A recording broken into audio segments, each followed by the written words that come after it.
Não vou sustentar peso morto, meu filho gritou, me abandonando na porta do asilo com apenas uma mala velha. Ele foi embora convicto de que eu estava falida e indefesa.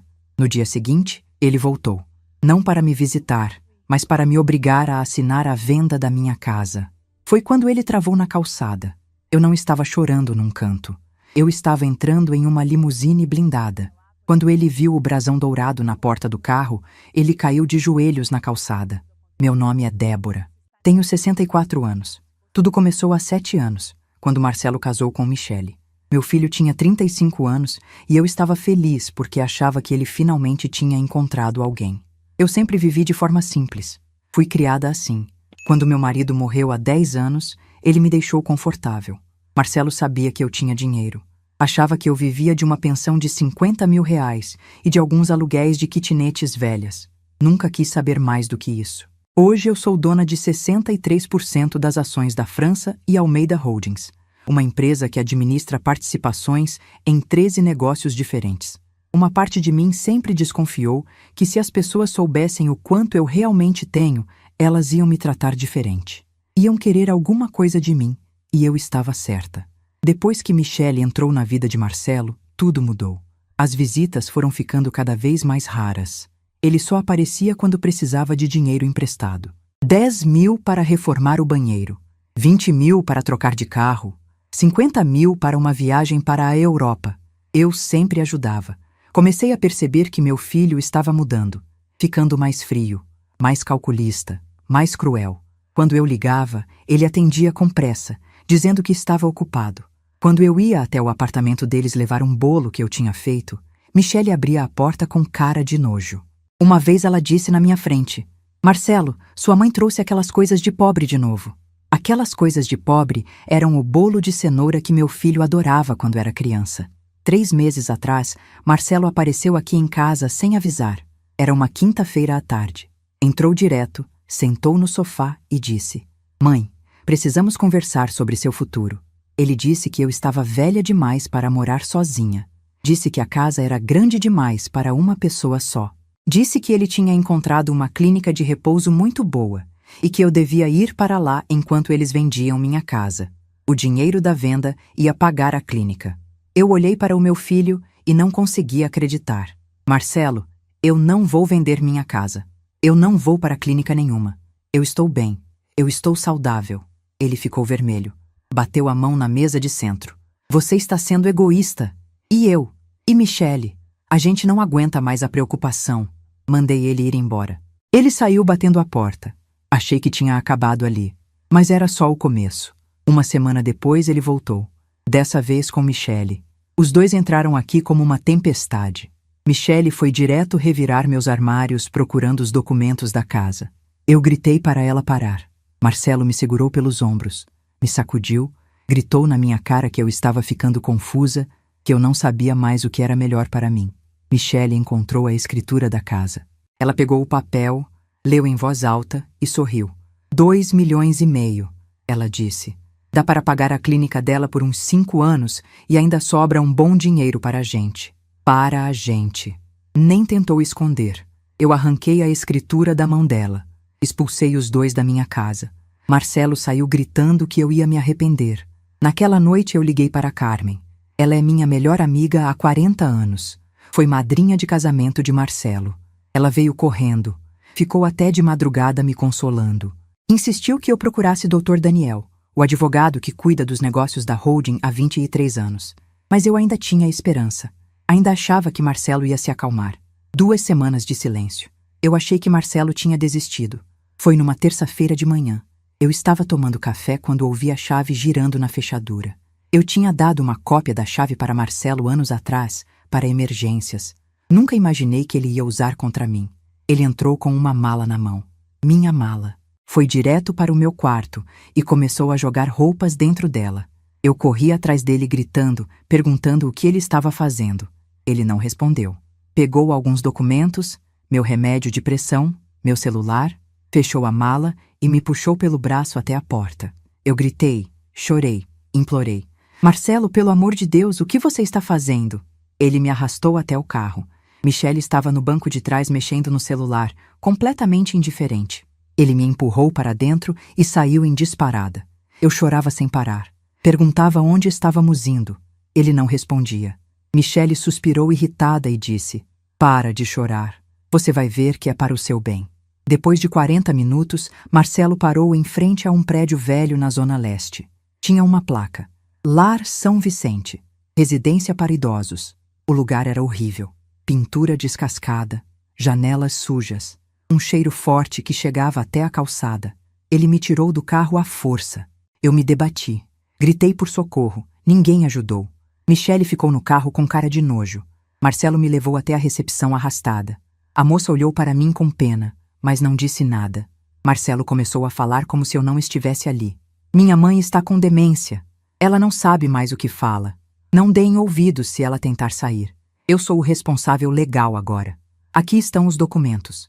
Ele mostrou uns papéis. Estava em choque. Não conseguia processar o que estava acontecendo.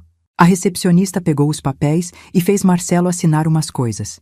Ele pagou 1 mês adiantado em dinheiro. R$ 5.000. Nem olhou para mim. Virou e foi embora. Eu fiquei ali parada, tremendo. "Por favor", eu sussurrei para a moça. "Por favor, me ajuda. Eu não estou doente. Meu filho está mentindo." Ela desviou o olhar.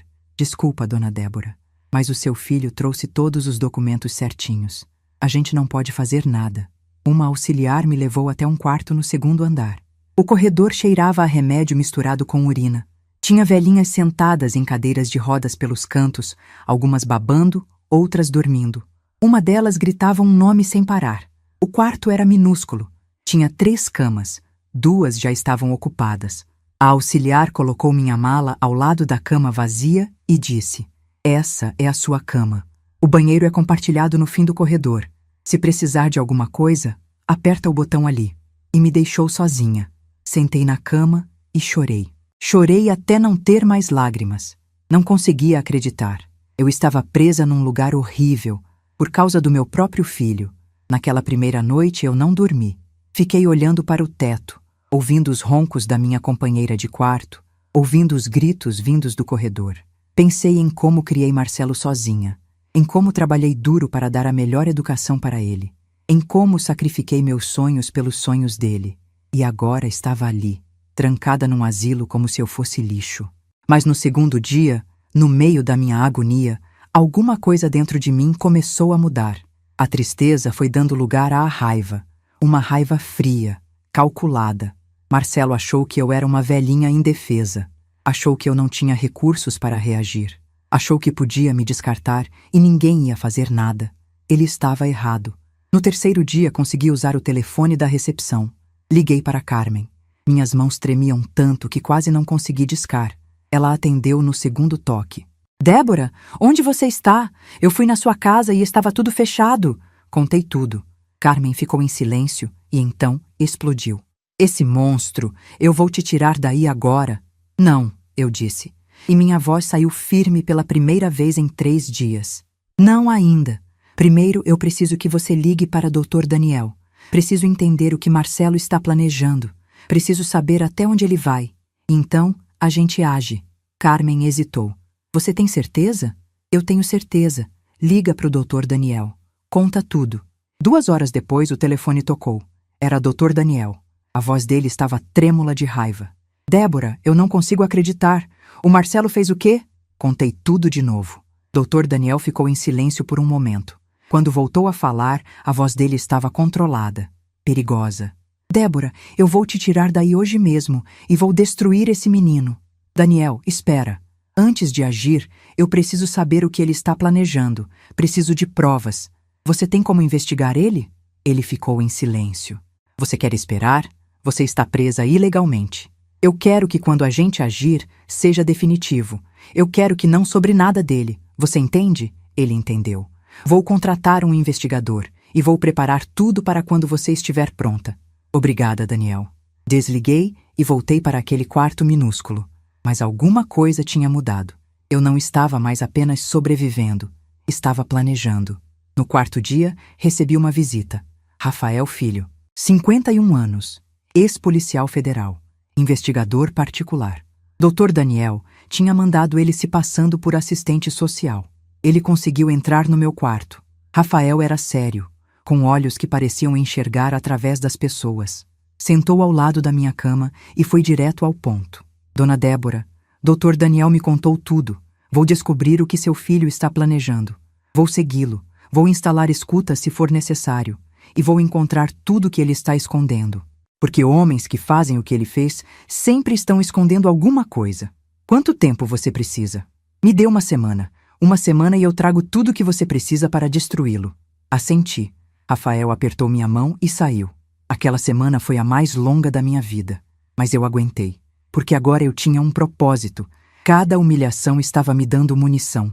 Estava me dando o direito de fazer o que eu precisava fazer. E então chegou o dia. O 7º dia. Rafael ligou para Dr. Daniel pedindo reunião urgente. Dr. Daniel veio até o asilo com uma equipe de seguranças e me tirou de lá. A recepcionista tentou protestar. Dr. Daniel jogou papéis em cima do balcão. Não existe responsável legal nenhum. Vocês mantiveram uma pessoa sã presa aqui ilegalmente. Vão responder por isso. A moça ficou branca. Saí daquele lugar com minha mala velha e entrei numa limusine blindada preta que estava esperando. Aquela com o brasão dourado da França e Almeida Holdings na porta. O motorista de terno abriu a porta para mim. Quando o carro começou a andar, olhei pela janela de trás e vi aquele prédio horrível ficando para trás. Acabou, Dr. Daniel disse. Agora começa a nossa parte. Fomos direto para um hotel 5 estrelas. Carmen já estava lá.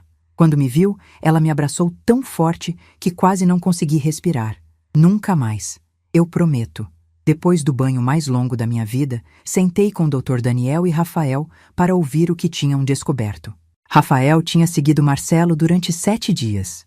Fotografou encontros, gravou conversas, investigou movimentações financeiras e descobriu coisas que eu jamais imaginaria. No 2º dia depois de me trancar no asilo, Marcelo se encontrou com um corretor de imóveis numa cafeteria do Itaim.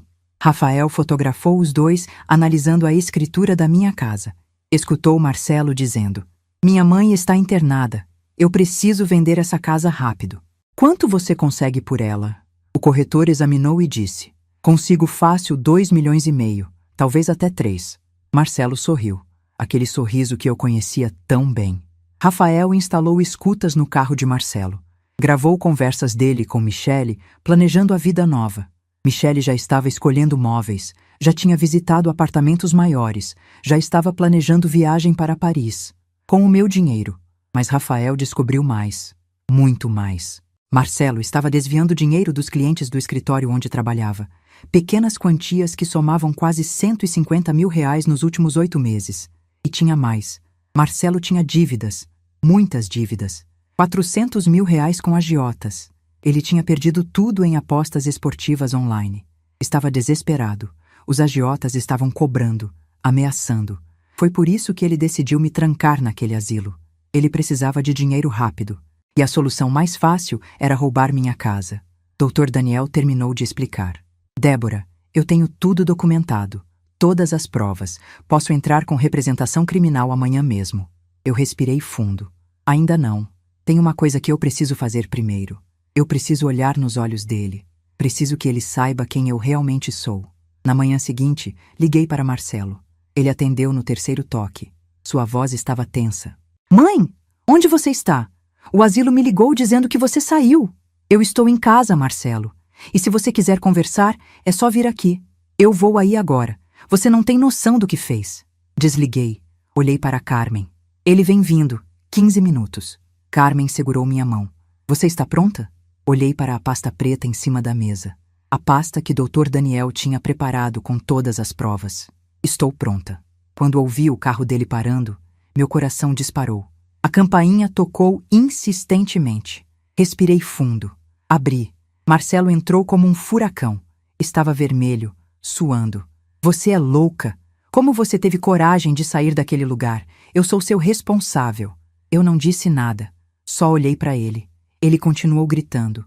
"Eu vou te levar de volta agora. Dessa vez eu vou te colocar num lugar de onde você nunca vai sair." Foi quando ele olhou pela janela e viu a limusine. Ele travou. Ficou olhando pela janela, boca aberta. Aquela limusine preta enorme, blindada, reluzente, com um motorista de terno ao lado. E na porta, brilhando sob o sol, o brasão dourado da França e Almeida Holdings. Marcelo caminhou até a janela como se estivesse hipnotizado. Colocou a mão no vidro. Toda a cor sumiu do rosto dele. As mãos dele começaram a tremer. Ele virou para mim devagar. A voz dele saiu num sussurro rouco. Que carro é esse? Respirei fundo e olhei nos olhos do meu filho. É o meu carro, Marcelo, da minha empresa, França e Almeida Holdings. Senta. Você vai querer estar sentado para o que vem agora. Mas antes de eu te contar como eu me vinguei dele, me diz uma coisa. Se você estivesse no meu lugar, trancada naquele asilo horrível pelo seu próprio filho, você perdoaria ou iria até as últimas consequências? Comenta aqui embaixo o que você faria. Respirei fundo e olhei nos olhos do meu filho. É o meu carro, Marcelo, da minha empresa, França e Almeida Holdings. Senta. Você vai querer estar sentado para o que vem agora. Ele não se moveu. Ficou ali parado, olhando para mim como se eu fosse uma desconhecida. Michele chegou logo depois, batendo na porta com força, gritando o nome dele. Quando entrou e viu a cena, sua expressão mudou de arrogância para confusão total. O que está acontecendo aqui? Sentem, eu disse. Minha voz estava calma, firme. Os dois, agora. Marcelo obedeceu como se estivesse em transe. Sentou no sofá devagar, sem tirar os olhos de mim. Michele hesitou, mas sentou ao lado dele, os braços cruzados. Fui até a estante e peguei a pasta preta que Dr. Daniel tinha preparado. Coloquei em cima da mesa de centro com um baque seco que ecoou pela sala. Vocês acham que me conhecem? Eu comecei. Acham que sabem tudo sobre mim.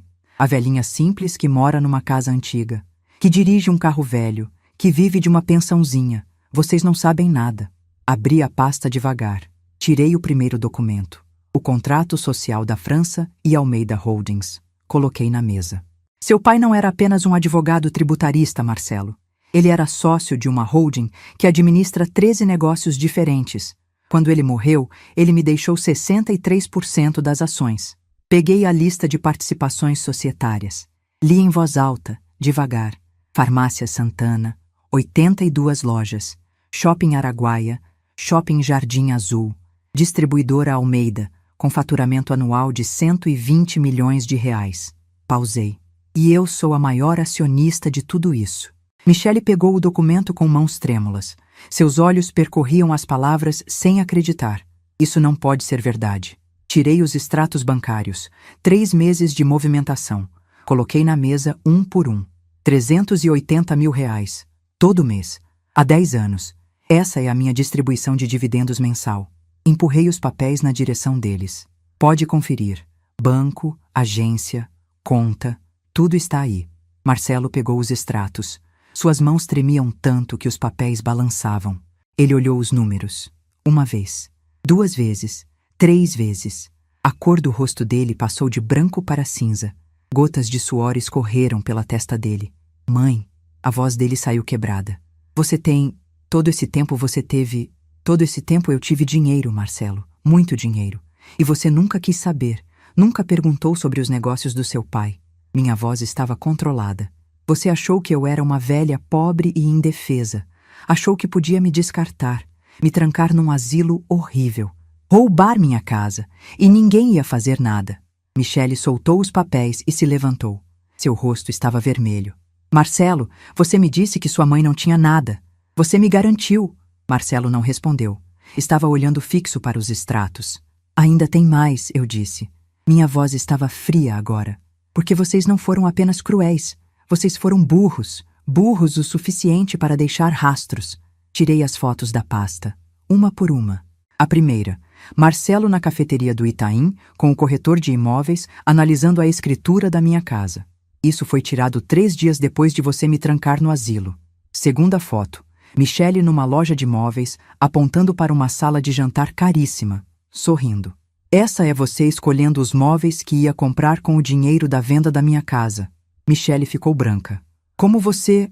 Eu contratei um investigador, ex-policial federal, muito competente. Ele seguiu vocês durante 1 semana inteira. Tirei os prints das mensagens. Conversas entre Marcelo e Michele. Li em voz alta. Daqui a 2 semanas a gente se livra dela de vez. A velha vai apodrecer naquele asilo e a gente vai viver do jeito que sempre merecemos. Olhei para Marcelo. Essa é você falando, meu filho. Marcelo começou a chorar, lágrimas escorrendo pelo rosto, soluços sacudindo os ombros. Mãe, eu não quis dizer. As coisas saíram do controle. Eu estava desesperado. Desesperado? Minha voz saiu mais alta. Então deixa eu te contar o que é desespero de verdade, Marcelo. Tirei mais documentos. O investigador não parou nas fotos. Descobriu coisas fascinantes. Coloquei os extratos bancários dele na mesa. Marcado em vermelho, dezenas de transferências suspeitas. Você está desviando dinheiro dos seus clientes. Pequenas quantias que você acha que ninguém vai notar. No total, R$150 mil nos últimos 8 meses. O choro dele parou de repente. Michele virou para ele com os olhos arregalados. Você está roubando seus clientes? Marcelo, você vai ser preso. Você vai perder sua licença. E tem mais. Você deve R$400 mil para agiotas. Apostas esportivas online. Você viciou em apostas, Marcelo. Perdeu tudo. E quando viu que não tinha como pagar, decidiu que a solução mais fácil era me roubar. Silêncio total. Marcelo estava destruído. Michele em choque. Carmen, quieta numa poltrona no canto, tinha lágrimas escorrendo pelo rosto. Foi por isso, eu sussurrei. Foi por causa de dívidas de jogo que você me jogou naquele lugar horrível. Que você inventou que eu estava com demência. Tudo por causa de apostas. Marcelo levantou a cabeça. Seus olhos estavam vermelhos, o rosto molhado. Mãe, eles iam me matar. Os agiotas. Ameaçaram minha família, ameaçaram o Pedro. Eu não tive escolha. Você tinha escolha. Você podia ter vindo até mim. Podia ter me contado a verdade. Podia ter pedido ajuda. Eu sou sua mãe, Marcelo. Eu sempre te ajudei. Sempre. Mas você preferiu me destruir. Michele pegou a bolsa. Levantou de repente, olhando para Marcelo com nojo e medo. Eu não vou afundar com você. Eu não sabia de nada disso. Eu não sabia que você estava roubando, que estava devendo para criminosos. Ela olhou para mim. Pela primeira vez, vi algo parecido com respeito nos olhos dela. Eu não sabia que a senhora... Me desculpa. Ela saiu. A porta bateu atrás dela. Marcelo ficou ali, sozinho no sofá, destruído. Soluçava como uma criança. Mãe, por favor. Eu sei que errei, mas eu sou seu filho. Você não pode fazer isso comigo. Por favor, me dá uma chance. Olhei para aquele homem. Aquele estranho que tinha o rosto do meu filho. Você tem 24 horas. Você vai devolver a cópia da chave da minha casa. Você nunca mais vai pisar aqui. E você vai se preparar, Marcelo. Porque, doutor, Daniel já entrou com representação criminal contra você. Sequestro, falsificação de documentos, tentativa de golpe. Você vai responder por tudo. Ele levantou cambaleando. Tentou falar, mas só saíram soluços. Caminhou até a porta tropeçando. Antes de sair, olhou para mim uma última vez. Você é minha mãe. Como você pode fazer isso comigo? Eu sou sua mãe, mas você não é mais meu filho. A porta fechou. O silêncio ficou pesado. Minhas pernas fraquejaram. Sentei no sofá e desmoronei. Carmen correu até mim, me abraçou e nós duas choramos. Você fez o que tinha que fazer, Carmen sussurrou. Você foi forte, você se defendeu, mas eu não me sentia forte. Me sentia destruída, porque mesmo sabendo que Marcelo merecia, ele ainda era meu filho. E uma parte de mim morreu naquele dia. Achei que tinha acabado. Achei que Marcelo ia aceitar a derrota e desaparecer. Mas eu tinha subestimado o desespero dele. 3 semanas depois, recebi uma notificação judicial. Marcelo estava me processando por interdição. Alegava que eu sofria de demência senil, que não tinha capacidade para administrar meu patrimônio, que ele precisava ser nomeado meu curador para me proteger. O processo vinha com um laudo médico assinado por um psiquiatra. O laudo dizia que eu tinha sido examinada e apresentava sinais claros de Alzheimer avançado. Fiquei apavorada. Liguei para Dr. Daniel em pânico. Ele me acalmou, disse que aquilo era desespero, mas sua voz estava tensa. Se aquele processo avançasse, Marcelo poderia controlar tudo que era meu. Poderia me trancar de novo, dessa vez legalmente. Dr. Daniel agiu rápido. Contratou 3 médicos diferentes para me examinar. Psiquiatras renomados, neurologistas e geriatras. Todos atestaram que eu estava em perfeitas condições mentais. Mas não era suficiente. Precisávamos provar que o laudo de Marcelo era falso. Rafael investigou o psiquiatra que assinou o documento, Dr. Henrique Novaes. Descobriu que o homem tinha consultório numa clínica suspeita. Já tinha sido investigado pelo Conselho Regional de Medicina por emitir laudos sem examinar pacientes. Rafael instalou escutas no consultório com autorização judicial. Não demorou. 4 dias depois, Marcelo ligou para o consultório. Rafael gravou tudo. A voz de Marcelo estava desesperada. Doutor, minha mãe contratou médicos para contestar o laudo. A gente precisa reforçar o documento. A voz do psiquiatra era calma. Senhor Marcelo, como eu expliquei, o laudo é baseado nas informações que você me passou. Eu não examinei sua mãe pessoalmente. Isso é um problema. Mas você disse que não tinha problema. Você aceitou os 50 mil reais. Você assinou. Silêncio. Então, eu vou precisar de mais dinheiro se você quer que eu mantenha esse laudo. Quanto? Mais 50 mil. Você é louco. Eu não tenho. Então eu sugiro que você retire o laudo. Porque se isso chegar no CRM, eu vou dizer que você me pressionou, que você ofereceu propina. Eu não vou perder minha licença por sua causa. A ligação terminou. Rafael tinha tudo gravado. Cada palavra. Cada admissão. Dr. Daniel preparou um novo dossiê. Adicionou as gravações. Os laudos verdadeiros dos 3 médicos. O histórico disciplinar do Dr. Novaes. Tudo o que já tínhamos antes. As provas da internação ilegal. Os desvios de dinheiro. As dívidas com agiotas. Mas Rafael tinha descoberto mais. Muito mais. E o que ele encontrou ia mudar tudo. Rafael tinha continuado investigando as movimentações financeiras de Marcelo. Algo não batia. As quantias eram grandes demais para serem apenas apostas. Tinha algo maior. Ele rastreou empresas fantasmas que Marcelo tinha criado. 5 empresas, todas registradas em endereços falsos. Nomes bonitos para negócios que não existiam. Rafael descobriu que Marcelo estava operando um esquema de lavagem de dinheiro. Recebia valores de empresários que sonegavam impostos. O dinheiro entrava sujo nas empresas fantasmas. Marcelo criava contratos falsos de prestação de serviço. Emitia notas fiscais frias. Transferia o dinheiro para outras contas. Limpava tudo. E ficava com 10% de comissão. Nos últimos 2 anos, Marcelo tinha movimentado quase 3 milhões de reais dessa forma. Rafael apresentou tudo para Dr. Daniel. Os dois ficaram horas analisando documentos, montando o quebra-cabeça. Quando terminaram, Dr. Daniel me ligou. Sua voz estava sombria. Débora, você precisa sentar para ouvir isso. Ele veio até minha casa e me contou tudo. Cada detalhe, cada transação, cada empresa fantasma, cada milhão lavado. Quando terminou, eu não conseguia respirar direito. A Receita Federal já está investigando algumas dessas empresas, Dr. Daniel explicou. Mas ainda não chegaram no Marcelo. Se a gente entregar isso agora, junto com tudo o mais, o Marcelo não vai pegar alguns anos. Ele vai pegar 1 década ou mais. Olhei para Carmen, que estava ao meu lado segurando minha mão. Ela tinha lágrimas nos olhos. Débora, ele é seu filho. Eu sei o quanto isso dói. Mas ele fez escolhas. Escolhas terríveis. E agora ele precisa pagar.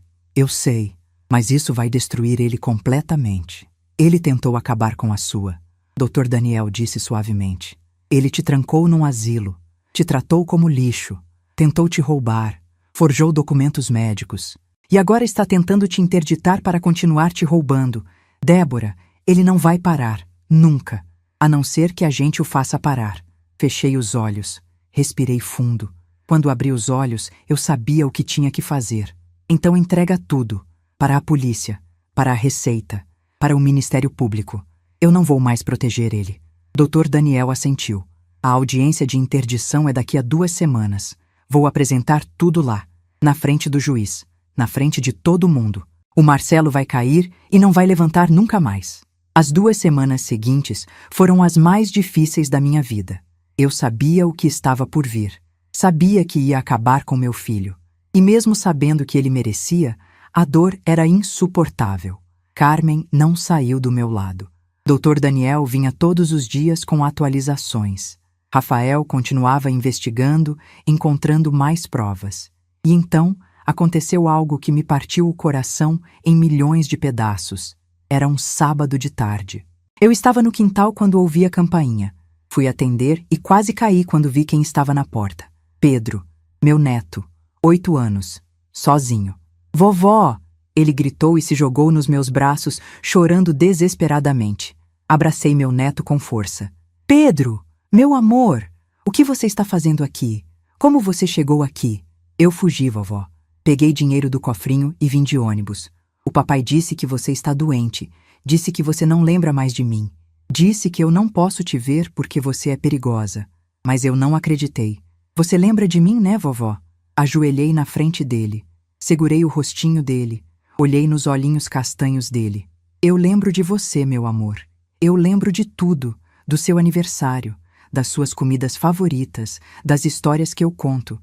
Eu lembro de cada segundo. Seu pai está mentindo. Pedro chorou mais forte. Eu sabia que ele estava mentindo. Levei Pedro para dentro. Dei leite com chocolate. Carmen fez sanduíche. Ficamos 3 horas conversando, rindo, Pedro me contando sobre a escola, os amigos. Foram as 3 horas mais preciosas em meses. Mas então Michele chegou. Bateu na porta com força, gritando o nome de Pedro, transtornada. Quando entrou, pegou Pedro pela mão. Você não pode fugir assim. Você quase me matou de susto. Mamãe, eu só queria ver a vovó. O papai disse que ela estava doente, mas é mentira. Michele olhou para mim. E pela primeira vez vi algo diferente nos olhos dela. Não era desprezo. Era medo. E talvez vergonha. Ele está usando o Pedro, ela disse baixo. Está dizendo para ele que você está louca, que é perigosa. Eu não queria que chegasse tão longe. Então por que você deixou? Porque eu tinha medo dele. Ainda tenho. Ele mudou, Débora. Está desesperado, agressivo. Bebe demais, grita comigo, com o Pedro. Eu estou juntando dinheiro para sair, para pedir divórcio. Olhei para aquela mulher que eu tinha odiado e senti pena. Cuida bem do meu neto. É tudo que eu peço. Eu vou cuidar. Eu prometo. Ela segurou a mão de Pedro. Vem, filho. Eu posso voltar para ver a vovó? Michele olhou para mim. Eu assenti. Ela suspirou. Pode. Quando tudo isso terminar, você pode ver sua avó sempre que quiser. Eles saíram. Fechei a porta e desmoronei, chorando. Carmen me levantou, me abraçou. Eu não sei se consigo fazer isso. Não sei se consigo destruir o pai do meu neto. O Marcelo já não é pai, Carmen disse suavemente. Ele assusta a própria esposa. Assusta o próprio filho. Débora, o Pedro vai ficar melhor sem ele. Eu sabia que ela estava certa. Agora chegou o momento da verdade. Rafael tinha continuado investigando as movimentações financeiras estranhas de Marcelo, mesmo depois do primeiro dossiê. Algo não batia. As quantias eram grandes demais para serem apenas apostas ou desvios pequenos de clientes. Tinha algo maior acontecendo. Ele rastreou as empresas fantasmas que Marcelo tinha criado. 5 empresas, todas registradas em endereços falsos, todas com CNPJs ativos, mas sem funcionamento real. Empresas de consultoria, de assessoria empresarial, de gestão financeira. Nomes bonitos para negócios que não existiam. Rafael descobriu que Marcelo estava operando um esquema de lavagem de dinheiro. Ele recebia valores de empresários que sonegavam impostos. O dinheiro entrava sujo nas empresas fantasmas. Marcelo, então, criava contratos falsos de prestação de serviço, emitia notas fiscais frias, transferia o dinheiro para outras contas, limpava tudo e ficava com 10% de comissão. Nos últimos 2 anos, Marcelo tinha movimentado quase 3 milhões de reais dessa forma. 3 milhões. Meu filho estava envolvido em lavagem de dinheiro em larga escala e eu não tinha ideia. Rafael apresentou tudo isso para Dr. Daniel. Os dois ficaram horas analisando documentos, traçando conexões, montando o quebra-cabeça completo. Quando terminaram, Dr. Daniel me ligou. Sua voz estava sombria. Débora, você precisa sentar para ouvir isso. Ele veio até minha casa e me contou tudo. Cada detalhe, cada transação, cada empresa fantasma, cada milhão lavado. Quando terminou, eu não conseguia respirar direito. A Receita Federal já está investigando algumas dessas empresas, Dr. Daniel explicou. Mas eles ainda não chegaram no Marcelo. Se a gente entregar isso para eles agora, junto com tudo o mais que temos, o Marcelo não vai pegar alguns anos. Ele vai pegar 1 década ou mais. Olhei para Carmen, que estava sentada ao meu lado segurando minha mão. Ela tinha lágrimas nos olhos. Débora, ele é seu filho. Eu sei o quanto isso dói. Mas ele fez escolhas. Escolhas terríveis, e agora ele precisa pagar por elas. Eu sei, eu sussurrei. Eu sei que ele precisa pagar. Mas isso vai destruir ele completamente. Vai acabar com a vida dele. Ele tentou acabar com a sua. Dr. Daniel disse suavemente. Ele te trancou num asilo. Te tratou como lixo. Tentou te roubar. Forjou documentos médicos e agora está tentando te interditar para poder continuar te roubando.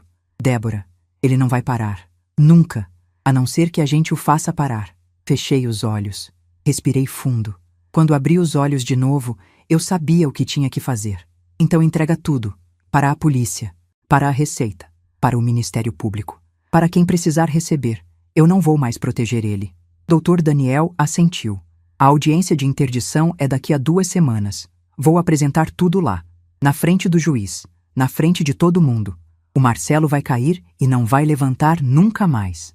As 2 semanas seguintes foram as mais difíceis da minha vida. Eu sabia o que estava por vir. Sabia que ia acabar com meu filho. E mesmo sabendo que ele merecia, mesmo sabendo que ele tinha feito coisas horríveis, a dor era insuportável. Carmen não saiu do meu lado. Dr. Daniel vinha todos os dias trazer atualizações. Rafael continuava investigando, encontrando mais provas, construindo um caso cada vez mais forte. E então aconteceu algo que me partiu o coração em milhões de pedaços. Era um sábado de tarde. Eu estava no quintal regando as plantas quando ouvi a campainha. Fui atender e quase caí quando vi quem estava na porta. Pedro, meu neto, 8 anos, sozinho. Vovó! Ele gritou e se jogou nos meus braços, chorando desesperadamente. Abracei meu neto com tanta força que achei que ia sufocar ele. Pedro, meu amor, o que você está fazendo aqui? Como você chegou aqui? Eu fugi, vovó. Peguei dinheiro do cofrinho e vim de ônibus. O papai disse que você está doente. Disse que você não lembra mais de mim. Disse que eu não posso te ver nunca mais porque você é perigosa. Mas eu não acreditei.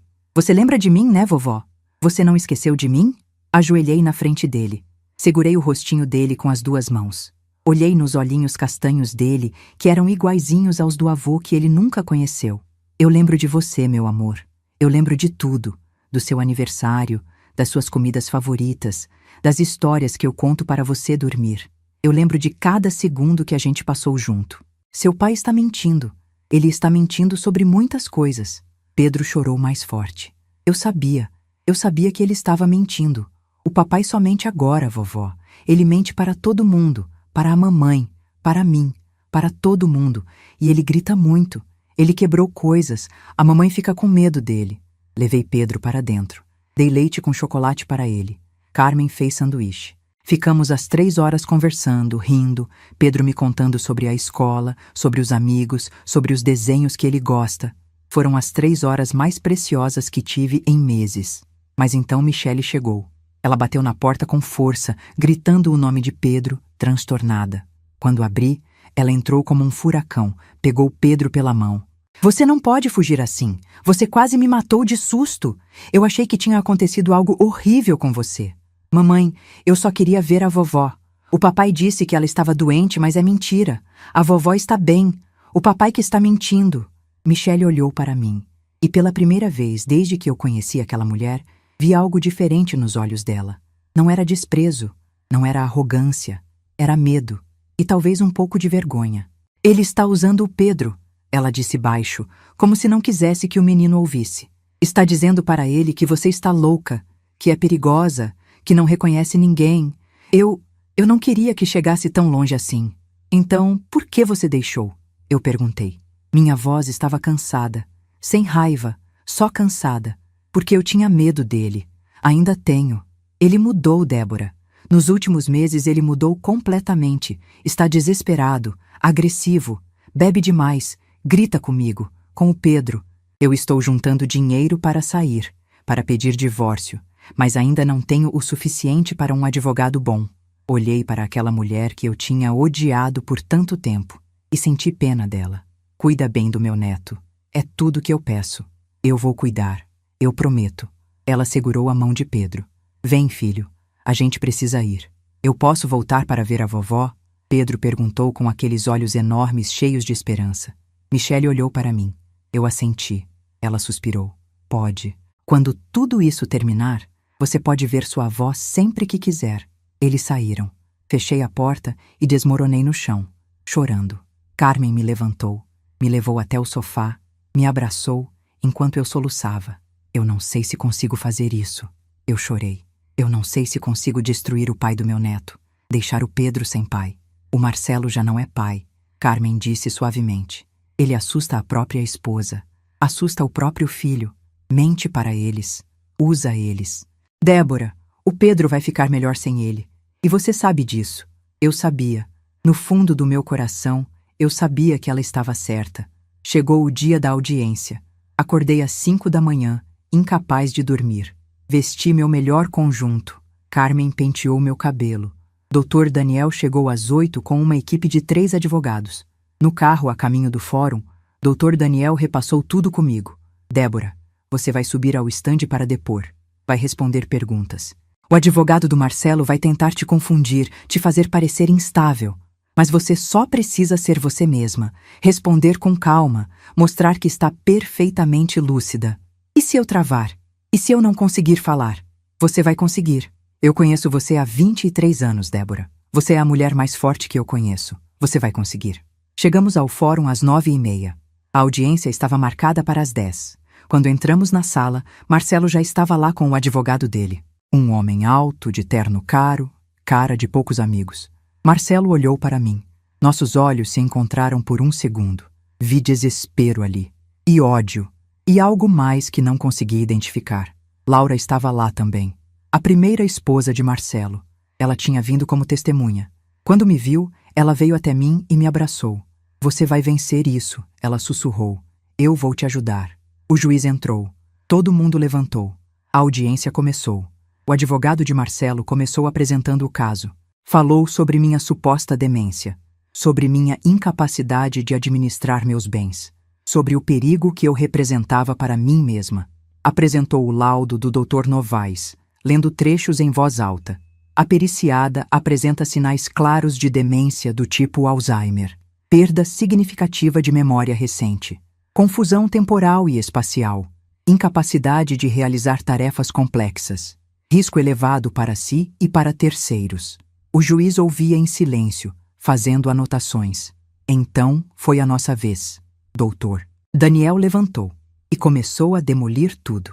Excelência, o que acabamos de ouvir é uma completa fabricação. A senhora Débora nunca foi examinada pelo Dr. Henrique Novaes. Este laudo é falso, e eu vou provar. Ele apresentou os 3 laudos verdadeiros. Dr. Alberto Mendes, Doutora Fernanda Costa, Dr. Paulo Almeida. Médicos renomados, respeitados, com décadas de experiência, todos atestando que eu estava em perfeitas condições mentais. O juiz pegou os laudos, leu com atenção. Seu rosto estava fechado. Mas há mais, Excelência, Dr. Daniel continuou. Nós temos provas de que o requerente ofereceu propina ao Dr. Novaes para que ele assinasse um laudo falso sem examinar a paciente. Ele acionou o som. A gravação da conversa entre Marcelo e o psiquiatra começou a tocar na sala silenciosa. A voz de Marcelo saindo dos alto-falantes. Você aceitou os 50 mil reais. Você assinou o documento. A voz do médico. Eu não examinei sua mãe pessoalmente. Isso é um problema. A sala ficou completamente em silêncio. O único som era a gravação. Quando terminou, o juiz estava vermelho de raiva. Senhor Marcelo, o juiz disse, sua voz gelada. O senhor subornou um médico para assinar um laudo falso? O advogado de Marcelo levantou rápido.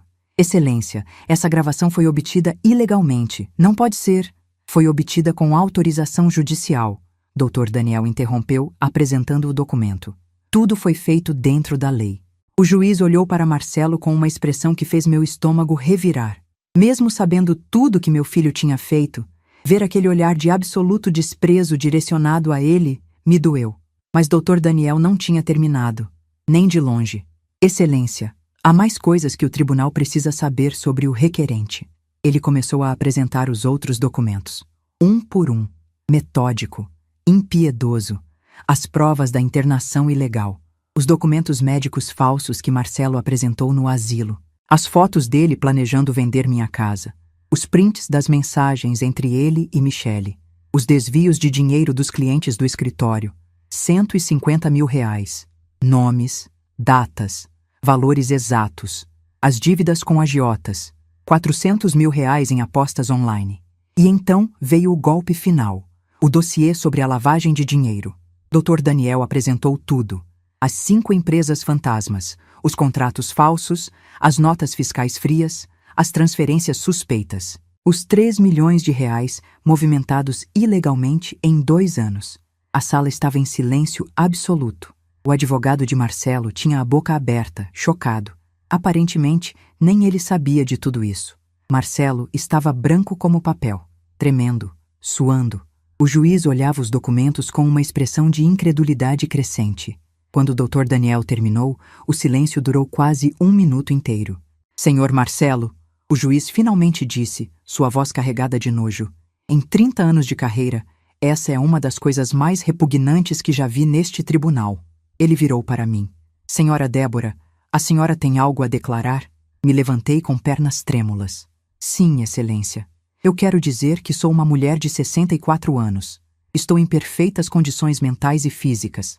Administro uma holding com 13 negócios. Tomo minhas próprias decisões. E meu filho me trancou num asilo contra minha vontade porque queria roubar minha casa para pagar dívidas de jogo. Ele falsificou documentos, mentiu para médicos, subternou um psiquiatra. E agora está aqui fingindo que se preocupa comigo quando tudo que ele quer é controlar meu dinheiro. O juiz assentiu. Bateu o martelo. Pedido de interdição indeferido. A senhora Débora está plenamente capaz de responder por seus atos e administrar seu patrimônio. Quanto ao senhor Marcelo, determino que o Ministério Público investigue imediatamente todas as acusações apresentadas aqui hoje. Litigância de má-fé, falsidade ideológica, suborno, tentativa de fraude processual, apropriação indébita e lavagem de dinheiro. O requerente está proibido de se aproximar da requerida sob pena de prisão em flagrante. Audiência encerrada. O martelo bateu de novo. Foi o som mais alto que eu já ouvi na vida. Saímos do tribunal. Lá fora, agentes da Polícia Federal estavam esperando. Eles tinham recebido cópia do dossiê. Estavam prontos. Vi Marcelo sendo levado sob custódia. As algemas brilhando ao sol. Ele olhou para mim uma última vez antes de ser colocado no carro. Não havia mais raiva naquele olhar. Não havia mais desespero. Só vazio. Como se algo dentro dele tivesse morrido. Carmen me abraçou. Laura segurou minha outra mão. Dr. Daniel disse: acabou, Débora. Você está livre. Ele nunca mais vai te machucar. Mas enquanto o carro da polícia levava meu filho embora, eu não me senti livre. Me senti destruída. Porque mesmo depois de tudo, mesmo sabendo que ele merecia, eu ainda era mãe. E mães carregam a dor dos filhos, mesmo quando os filhos as destroem. Achei que quando o carro da Polícia Federal levasse Marcelo embora, tudo estaria terminado. Achei que finalmente poderia começar a reconstruir minha vida em paz. Mas eu tinha subestimado completamente o nível de desespero do meu filho. E pessoas desesperadas fazem coisas impensáveis. Os primeiros dias depois da audiência foram relativamente calmos. Marcelo ficou detido por 72 horas para interrogatório. A Polícia Federal e a Receita Federal trabalharam juntas investigando o esquema de lavagem de dinheiro. Os empresários envolvidos começaram a ser identificados. O escritório de advocacia onde Marcelo trabalhava o demitiu imediatamente e abriu sindicância interna sobre os desvios. Michele pediu divórcio 3 dias depois da audiência. Entrou com medida protetiva, conseguindo que Marcelo ficasse proibido de se aproximar dela e de Pedro até o processo criminal terminar. Ela me ligou para avisar. Sua voz estava cansada, quebrada. Débora, eu sei que você tem todos os motivos para me odiar. E você tem razão. Eu fui conivente com tudo. Mas eu quero que você saiba que estou saindo. Estou levando o Pedro para longe dele. E você pode ver seu neto sempre que quiser. Obrigada, Michele. Cuida bem do meu menino. Vou cuidar. Eu prometo. Dr. Daniel me atualizava todos os dias sobre as investigações. Marcelo tinha sido liberado, mas estava usando tornozeleira eletrônica. Tinha que se apresentar na delegacia 2 vezes por semana. Estava proibido de viajar. A OAB abriu processo disciplinar e o suspendeu por tempo indeterminado da advocacia. Ele não podia mais trabalhar. Não tinha mais renda. Ele está acabado, Dr. Daniel disse. Não tem mais como ele se recuperar disso. A condenação é questão de tempo. Comecei a sair mais de casa, a viver um pouco. Carmen me convenceu a fazer uma viagem curta para o litoral. Passamos um fim de semana numa pousada bonita em Ubatuba. Caminhamos na praia, jantamos frutos do mar. Tentei não pensar em Marcelo. Tentei não pensar no que eu tinha feito com meu próprio filho, mas ele não deixava eu esquecer. 2 semanas depois da audiência, numa quarta-feira à noite, meu telefone tocou. Era um número desconhecido. Quase não atendi, mas algo me fez atender. Mãe, a voz de Marcelo estava diferente, rouca, desesperada. Mãe, você precisa me ouvir. Minha mão apertou o telefone. Marcelo, você está proibido de entrar em contato comigo. Se você ligar de novo, eu vou... Eles vão me matar, mãe. Os agiotas. Eles disseram que se eu não pagar até sexta-feira, eles vão me matar. E não vão matar só eu. Vão atrás de Michele, do Pedro. Eles sabem onde eles moram. Eles mandaram fotos do Pedro saindo da escola. Meu sangue gelou. O quê? Marcelo, você está mentindo. Você está inventando isso para... Eu não estou mentindo. Eu juro por Deus que não estou mentindo.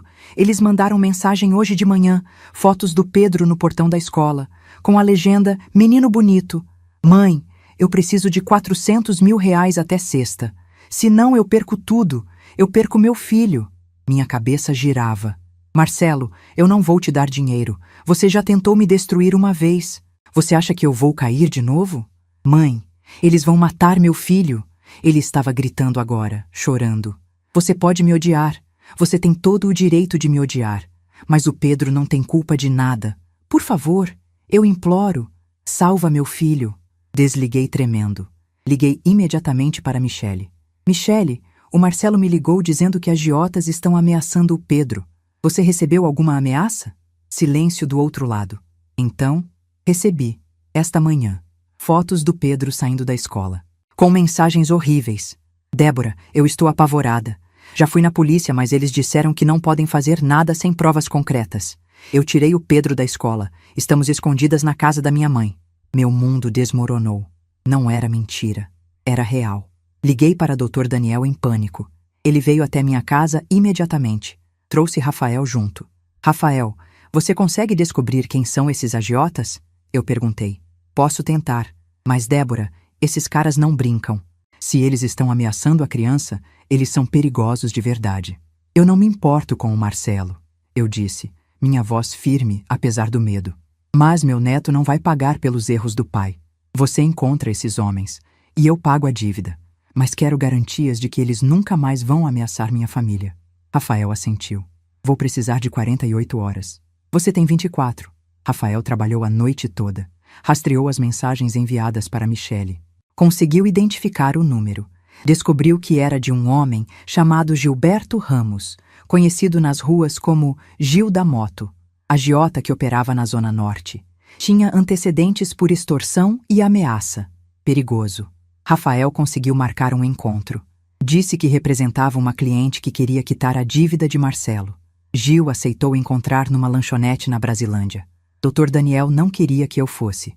Débora, deixa eu resolver isso. Você não precisa se expor assim. Eu vou, eu disse.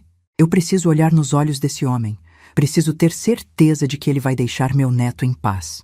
Fomos eu, Dr. Daniel e Rafael. Levamos 2 seguranças da holding também. Chegamos na lanchonete às 3 da tarde de uma quinta-feira. O lugar estava quase vazio. Gil estava sentado numa mesa no fundo. Um homem grande, tatuado, com cara de poucos amigos. Tinha 2 capangas com ele. Sentei na frente dele.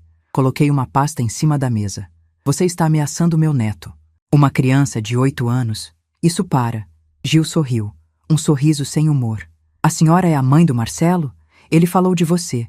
Disse que você era rica, que tinha grana para pagar a dívida dele, mas não queria. A dívida é dele, não minha. Mas meu neto não tem nada a ver com isso. O problema, senhora, Gil se inclinou para a frente, é que seu filho me deve 400 mil reais há 4 meses. Com juros, já são 520 mil. E ele não tem como pagar. Está desempregado, processado, acabado. Então, eu vou cobrar de onde eu puder. Abri a pasta. Tirei um envelope grosso. 50 mil reais em dinheiro. Coloquei na mesa. Aqui está o pagamento. 520 mil, mas tem condições. Gil pegou o envelope, abriu, contou rapidamente. Seus olhos brilharam. Estou ouvindo. Você nunca mais se aproxima do meu neto. Nunca mais manda mensagem. Nunca mais ameaça. A dívida de Marcelo com você termina aqui. E se você ou qualquer pessoa ligada a você tocar num fio de cabelo daquela criança, eu uso todos os recursos que tenho para te destruir. Eu conheço pessoas muito mais perigosas que você. Gil me olhou por um longo momento. Então sorriu de novo. A senhora tem coragem. Gosto disso. Está bem. A dívida está quitada. O menino está seguro. Mas seu filho continua me devendo respeito. Se eu ver ele na rua, a conversa vai ser outra. Meu filho não é problema meu, eu disse friamente. Só não encosta no meu neto. Saímos da lanchonete. Minhas pernas tremiam tanto que mal conseguia andar. Dr. Daniel me segurou pelo braço. Você foi incrível, mas nunca mais faz isso. Liguei para Michele. A dívida está paga, Pedro está seguro. Mas vocês ficam na casa da sua mãe mais algumas semanas, até a gente ter certeza. Débora, você pagou? Você pagou a dívida do Marcelo? Eu paguei pela segurança do meu neto, não pelo Marcelo. Achei que finalmente, tinha acabado. Que agora sim eu podia respirar. Mas então Marcelo fez algo que eu nunca imaginei que ele fosse capaz.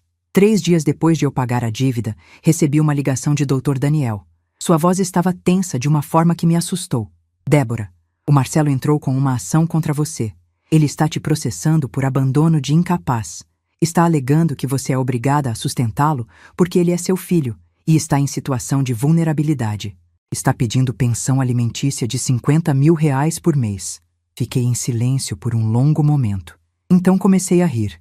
Uma risada histérica, sem humor. Ele está brincando. Ele só pode estar brincando. Ele está falando sério. Já entrou com a ação. Tem audiência marcada para daqui a 15 dias. A risada morreu na minha garganta. Daniel, depois de tudo que ele fez, depois de me trancar num asilo, de tentar me roubar, de forjar documentos, de me processar por interdição, depois de tudo isso, ele tem a audácia de me processar pedindo dinheiro? Ele está desesperado, Débora. Perdeu tudo, não tem renda, não tem para onde ir e está usando a lei para tentar te extorquir. Então a gente vai para a audiência. E dessa vez eu vou acabar com ele de uma vez por todas. Passei os próximos 15 dias preparando minha defesa com o Dr. Daniel. Mas também fiz outra coisa. Pedi para Rafael investigar mais a fundo o esquema de lavagem de dinheiro. Pedi para ele encontrar tudo. Cada transação. Cada empresário envolvido. Cada centavo sujo que passou pelas mãos de Marcelo. E Rafael encontrou. Encontrou coisas que nem a Polícia Federal tinha descoberto ainda. Encontrou a opção nuclear que eu estava guardando para o momento certo. Marcelo não estava apenas lavando dinheiro para empresários que sonegavam impostos. Ele estava lavando dinheiro de um esquema maior. Um esquema de desvio de recursos públicos. Um grupo de funcionários corruptos de prefeituras do interior estava desviando verbas de obras públicas. E Marcelo limpava esse dinheiro através das empresas fantasmas dele. Ele tinha movimentado R$1.200.000 só desse esquema nos últimos 8 meses. Rafael conseguiu todos os documentos, todas as provas, gravações de conversas, extratos bancários, contratos falsos, tudo. Se você entregar isso para o Ministério Público, Rafael disse, o Marcelo não pega 6 anos. Ele pega 15, talvez 20, e vai arrastar mais umas 10 pessoas com ele. Olhei para aqueles documentos. Aquela era minha arma definitiva, minha garantia de que Marcelo nunca mais ia me incomodar. Mas usar isso significava destruir completamente a vida dele. Significava garantir que ele ia passar décadas na prisão. Guarda isso, eu disse para Rafael. Por enquanto guarda. Se eu precisar usar na audiência, eu uso. Chegou o dia da audiência de alimentos. Entrei naquela sala de tribunal de novo. Marcelo estava lá, mas estava diferente. Magro, barba por fazer, roupa amassada, olheiras profundas. Ele tinha envelhecido 10 anos em 3 semanas. Quando me viu, ele não desviou o olhar. Olhou direto para mim. E eu vi ódio puro naqueles olhos. O amor tinha acabado. O filho que eu conheci tinha morrido. Agora só restava um estranho cheio de raiva. O juiz abriu a audiência. O advogado de Marcelo começou a falar. Disse que meu filho estava em situação de miséria, que não tinha emprego, que estava respondendo processos e precisava de dinheiro para se defender, que eu, como mãe, tinha a obrigação legal de ajudá-lo. A requerida possui patrimônio de dezenas de milhões de reais.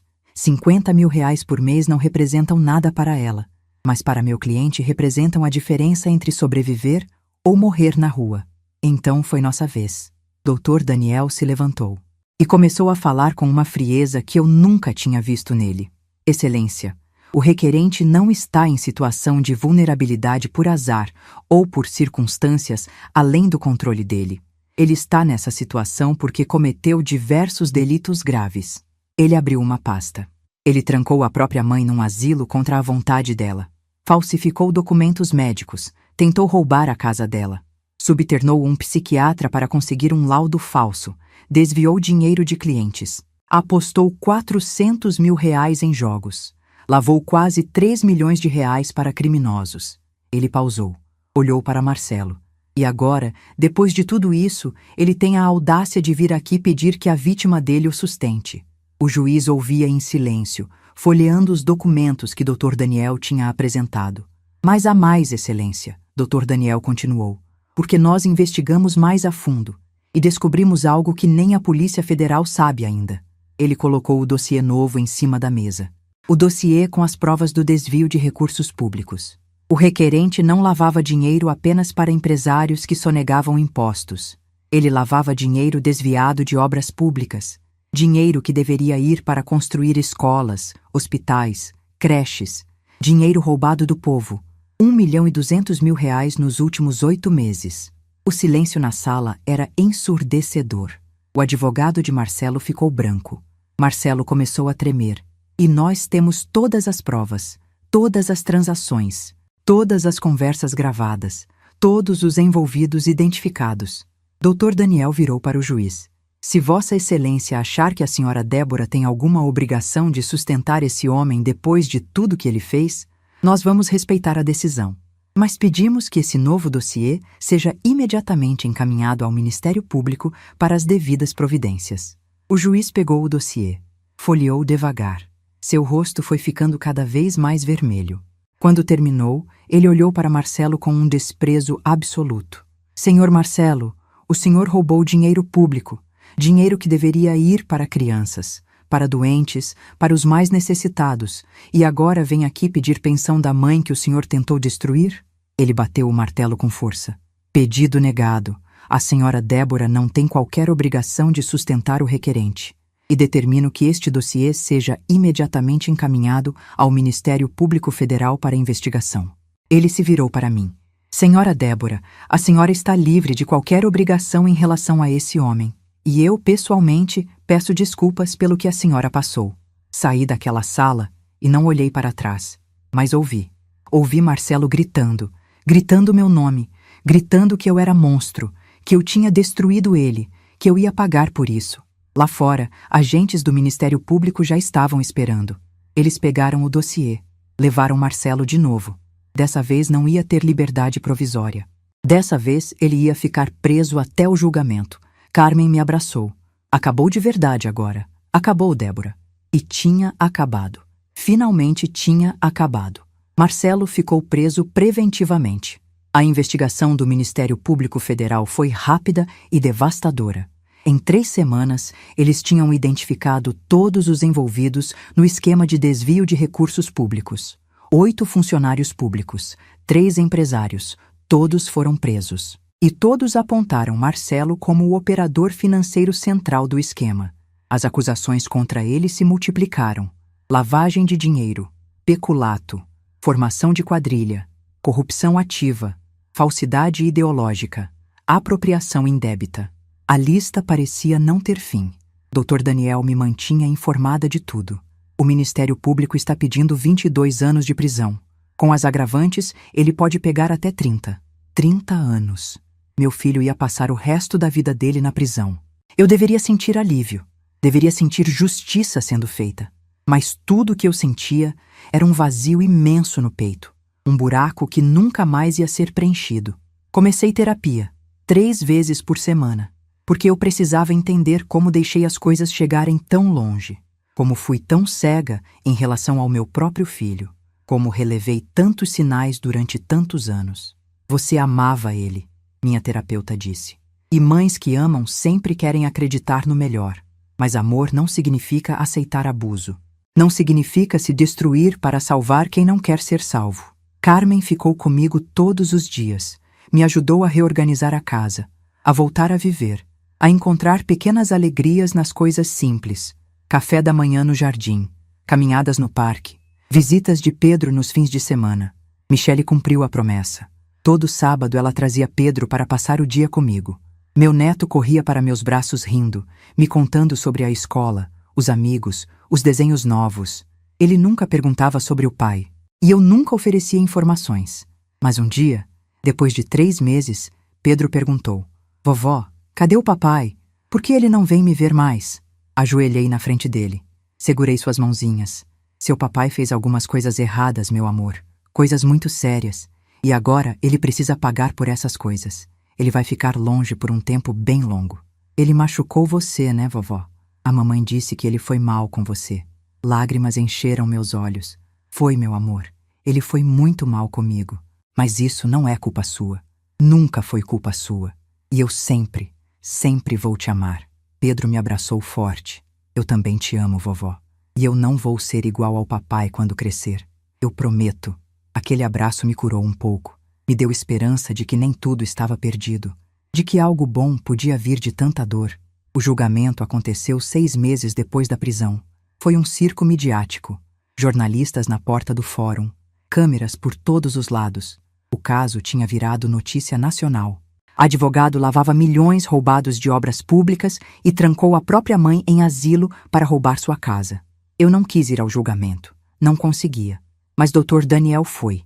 Me ligou assim que terminou. 25 anos de prisão. Ele vai cumprir pelo menos 21 antes de poder pedir progressão. 25 anos. Marcelo tinha 42. Quando saísse, teria 67. Uma vida inteira destruída. Como ele reagiu? Eu perguntei. Ele não reagiu. Ficou olhando para o nada quando a sentença foi lida. Como se já soubesse. Como se já tivesse aceitado. Desliguei o telefone e chorei. Chorei por horas. Pela mãe que tinha sido. Pelo filho que eu pensei que tinha. Por tudo que foi perdido e nunca mais ia voltar. Mas então, devagar, comecei a reconstruir. Comecei a participar mais ativamente da empresa. Ia às reuniões com o Dr. Daniel. Conhecia os gerentes, os funcionários, os negócios. Aprendi sobre farmácias, shoppings, distribuição. Descobri que gostava. Que era boa nisso. Que tinha herdado não apenas o dinheiro do meu marido, mas também o talento dele para negócios. Comecei a viajar. Fui para a Europa com Carmen. Paris, Roma, Barcelona. Lugares que eu sempre sonhei conhecer, mas nunca tive coragem. Jantamos em restaurantes caros. Ficamos em hotéis luxuosos. Compramos roupas bonitas. Vivemos. Laura, a primeira esposa de Marcelo, se tornou uma amiga verdadeira. Ela me visitava regularmente. Tomávamos chá juntas. Conversávamos sobre a vida, sobre como Marcelo tinha machucado ambas, sobre como estávamos nos curando. Ele sempre foi assim, Laura me contou um dia. Desde jovem, manipulador, cruel quando queria alguma coisa. Mas eu achei que ele ia mudar, que o amor ia mudá-lo. Eu estava errada. Eu também achei isso, eu respondi. Achei que amor de mãe seria suficiente, que se eu amasse ele o bastante, ele ia ser uma pessoa boa. Mas a gente não pode salvar quem não quer ser salvo. Comecei a trabalhar com instituições que cuidam de idosos. Doei dinheiro para reformar asilos, para treinar cuidadores, para garantir que outros idosos não passassem pelo que eu passei. Visitava esses lugares regularmente, conversava com os moradores, ouvia suas histórias, suas dores e tentava ajudar. 1 ano depois do julgamento, Michele se casou de novo. Um homem bom, gentil, que tratava Pedro como filho. Ela me convidou para o casamento. Fui. Vi meu neto feliz, sorrindo, brincando com outras crianças. E soube que ele ia ficar bem. Michele me procurou durante a festa. Débora, eu nunca vou conseguir te agradecer o suficiente. Por pagar aquela dívida. Por proteger o Pedro. Por me deixar fazer parte da sua vida, mesmo depois de tudo que eu fiz. Você está cuidando do meu neto, eu disse. Está dando para ele a família que ele merece. Isso é tudo que eu preciso. A vida continuou. Os meses viraram anos. A dor foi ficando mais suportável. As feridas foram cicatrizando, deixando cicatrizes, mas cicatrizes que eu aprendi a carregar com dignidade. E então, 3 anos depois do julgamento, aconteceu algo que eu não esperava. Recebi uma carta da prisão, de Marcelo. Fiquei olhando para aquele envelope por 1 hora inteira antes de conseguir abrir. Minhas mãos tremiam. 3 anos sem saber nada dele. 3 anos de silêncio. E agora, aquela carta. A letra estava trêmula, quase irreconhecível. Mãe, eu não sei se você vai ler isso. 3 anos aqui dentro me fizeram entender muitas coisas. Eu destruí tudo, meu casamento, minha carreira, minha liberdade. Mas o pior, eu destruí você. Te tranquei num lugar horrível. Tentei te roubar. Tentei te declarar louca. Não estou pedindo perdão. Estou apenas pedindo uma chance de te ver. Uma última vez. Para te pedir desculpas de verdade. Marcelo. Larguei a carta e chorei. Mostrei para Carmen. O que você quer fazer? Eu não sei. Uma parte de mim quer ir. Mas outra tem medo de que seja manipulação de novo. Então pensa com calma. E se decidir ir, eu vou com você. Passei uma semana revisitando tudo. O asilo, as humilhações, mas também o Marcelo criança, que corria para meus braços. No final, decidi ir. Não por ele, por mim. Porque precisava de fechamento. A prisão era um lugar cinza e frio. Quando o vi, meu coração se partiu. Ele tinha envelhecido 20 anos. Magro, grisalho, com olhos fundos. Começou a chorar quando me viu. Mãe, obrigado por vir. Eu não achei que viria. Vim porque preciso de fechamento. Não vim para te perdoar. Eu sei. Esses 3 anos foram um inferno, mas foram necessários. Pela primeira vez tive que olhar para o que fiz, para quem me tornei. Por que, Marcelo? Por que fez aquilo comigo? Por ganância? Pelo vício em apostas? Mas principalmente porque te transformei num objeto. Desliguei a parte humana que te via como minha mãe. E agora? Agora vejo o que fiz. E vou carregar isso pelo resto da vida. Olhei para aquele homem, meu filho, e senti pena, mas não o tipo que leva ao perdão. Marcelo, você tem razão. Você foi um monstro. Me tratou de uma forma que nunca vou esquecer. Mas sabe o que é mais triste? É que eu ainda sou sua mãe. Uma parte de mim ainda te ama. Mas esse amor não é mais forte que meu amor próprio. Eu entendo. Você vai ficar aqui mais 18 anos. Quando sair, vai ter 60 anos. Sua vida acabou. Seu filho tem um novo pai agora. Um homem bom. Ele soluçou. Eu perdi tudo. Você não perdeu. Você jogou fora. Escolheu apostas ao invés de família. Escolheu me destruir ao invés de pedir ajuda. Foram suas escolhas. Me levantei. Mãe, existe alguma chance de um dia, quando eu sair? Não, não existe. Reconstruí minha vida, com pessoas que me respeitam. E você não faz parte dessa vida. Nunca mais vai fazer. Eu te amo, mãe. Eu sempre te amei. Eu também te amei. Amei demais. E foi isso que quase me destruiu. Mas aprendi a me amar primeiro. E isso significa te deixar ir. Saí sem olhar para trás. Os anos passaram. Vendi a casa onde criei Marcelo. Comprei um apartamento em Pinheiros. Viajei o mundo com Carmen. Japão, Tailândia, Índia. Lugares que nunca imaginei conhecer. Pedro cresceu. Virou um menino lindo, inteligente, gentil. Me visita toda semana. Quer ser veterinário. É tudo que o pai não foi.